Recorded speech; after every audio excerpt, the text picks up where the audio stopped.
Leading the Nightline tonight, the schedule and route of the KUCHING electric bus towards Semenggor Wildlife Centre has been changed to accommodate tourists.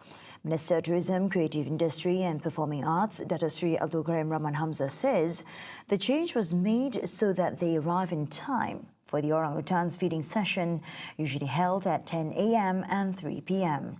The new bus route, Karim adds, will also pass by several major hotels in Kuching, making it easier for tourists to board the bus.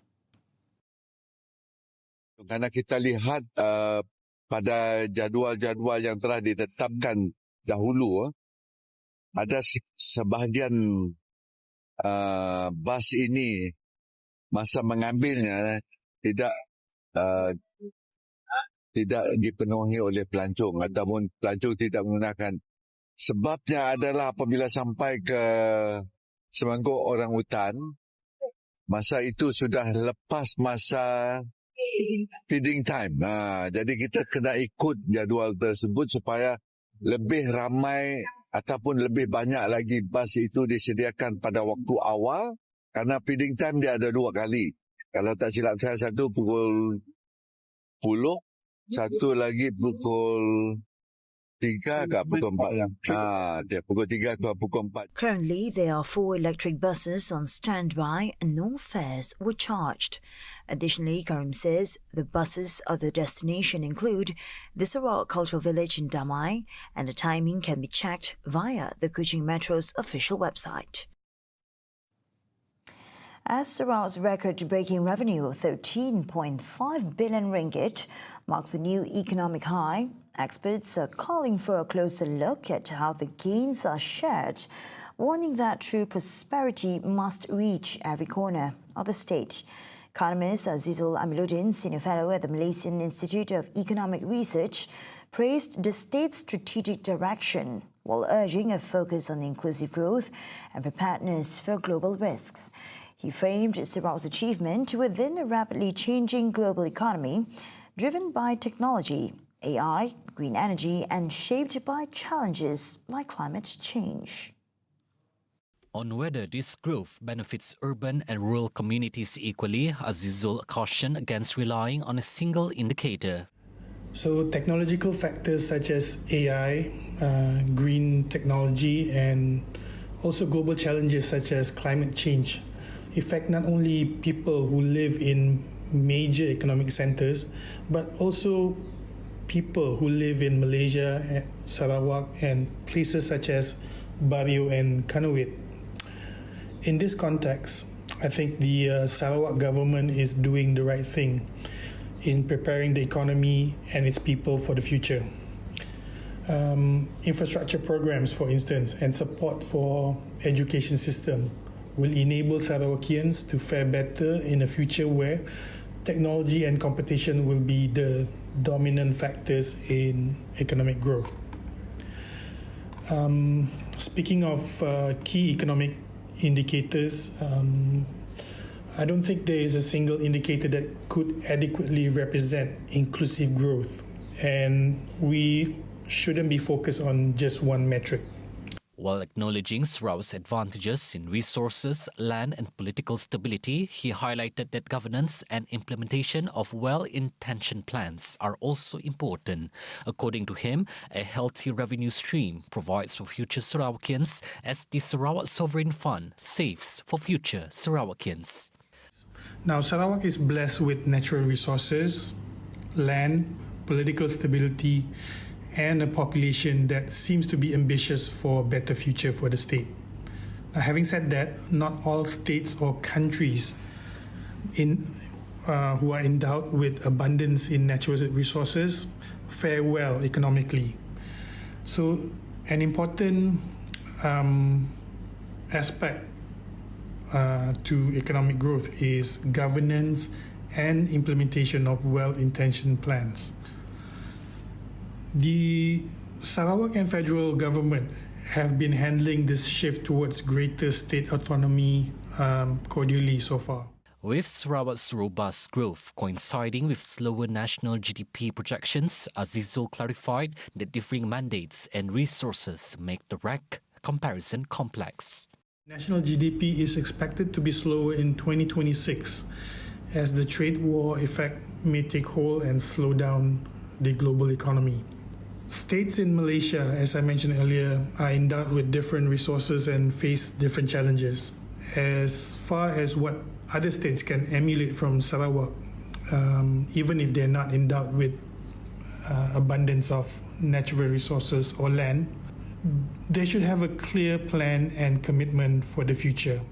Looking ahead, Azizul identified two primary external risks: potential economic disruption from U.S. trade policies and the transformative impact of digital technology and AI. Thus, he warned that the future of work is not just about job loss, but job quality.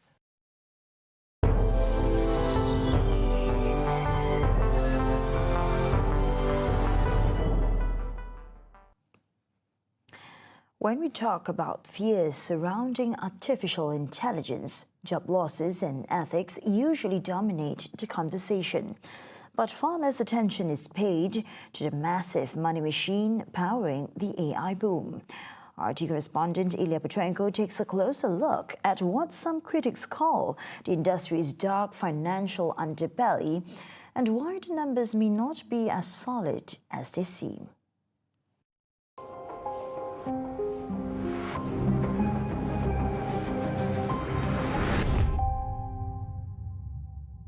I asked ChatGPT, what are the public's most common fears about artificial intelligence? And got a list of more than a dozen bullet points, from biased chat replies to AI stealing jobs. What I didn't see was anything about the dark financial underbelly of the AI industry. Buckle up. Let's explore. The industry is in a frenzy. Zero doubt about that. Look, America's OpenAI that gave life to ChatGPT has secured AI computing deals with the companies NVIDIA, AMD, and Oracle, which could altogether easily top $1 trillion. Plus, the unmatched market value of NVIDIA, which calls itself the world's leader in AI computing, has surpassed $5 trillion. That's more than the GDP of Germany. We've shown you whopping, unimaginable numbers. But is the full amount of that wealth tangible, really backed up with funds from outside the industry? The closer you look at the actual deals, the more bubbly things get. Let me show you how the same big bucks are going round in circles. Here's a recent merry-go-round example. NVIDIA announces it will invest $100 billion in OpenAI. A day after that, OpenAI confirms it struck a separate $300 billion deal with Oracle to build out data centers. Oracle, in turn, spends $40 billion on NVIDIA chips for those facilities. The circle is complete. The cash flow meter keeps spinning, and the market value keeps growing. These truly enormous sums end up reflected in huge revenue on paper, good enough to cause a wow effect for investors. But the actual net income is nowhere near the big fat revenues which these tech companies are proudly touting. CoreWeave, a data center mogul powered by NVIDIA graphics processing units, recently boosted its deal with OpenAI to make it worth over $22 billion. Another circle? Let's hear from the CoreWeave boss, who's seeing and hearing no evil when it comes to circle financing. The largest tech companies in the world are purchasing this infrastructure because they have demand. There's nothing circular about that. But if one chunk is broken off, the whole system feels the pain, regardless of what you choose to call it. But for some, the scheme doesn't even need to be as complex as a circle. Just a one-on-one bargain is good enough. It's called vendor financing. One company just throws money at the other to make it buy its own products. You want an example? Let's rewind a bit. The first phase of that carousel was NVIDIA's $100 billion behemoth investment in OpenAI. It paves the way for the mother of ChatGPT to set up a data center that would be fitted with millions of NVIDIA chips. Brilliant. You may wonder, why should I care about all this, even if it's a bubble? ChatGPT on my phone's become my best buddy, and I shouldn't be bothered by the nuts and bolts of big AI business. Well, the chances are that if the pyramid collapses, the consequences will be so far-reaching that everyone will be affected.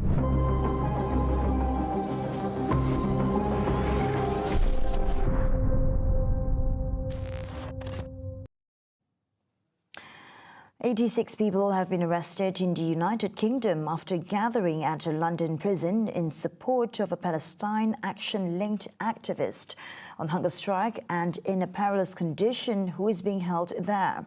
The demonstration was organised by the Free Umar Khalid campaign and drew around 100 people. Activist Umar Khalid, 22, stopped eating since January 9 after being detained. Though he received help after receiving fluids with electrolytes, sugars and salts, he continued his hunger strike and stopped drinking altogether since Saturday. The escalation comes days after 3 other hunger striking remand prisoners affiliated with Palestine Action ended their protests, claiming victory. Meanwhile, Khalid is calling for an immediate bail. The British authorities have been accused of withholding mail, calls and denying visitation rights. An inquiry into alleged British involvement in Israeli military operations in Gaza and the release of surveillance footage from Royal Air Force spy flights that flew over Gaza on April 1, 2024, when British aid workers were killed in an Israeli attack.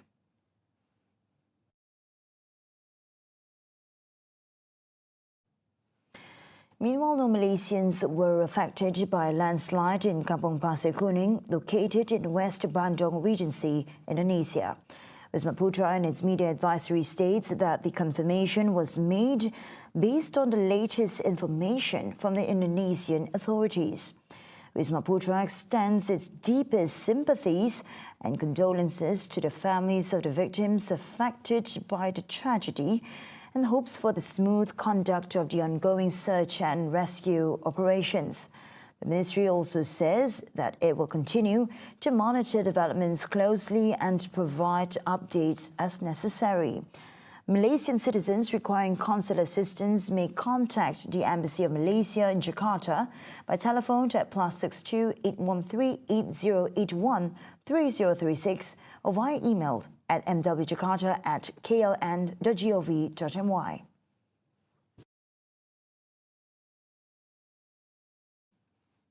That concludes TVS Nightline. I'm Shal Chametro. Thank you for watching and have a good night.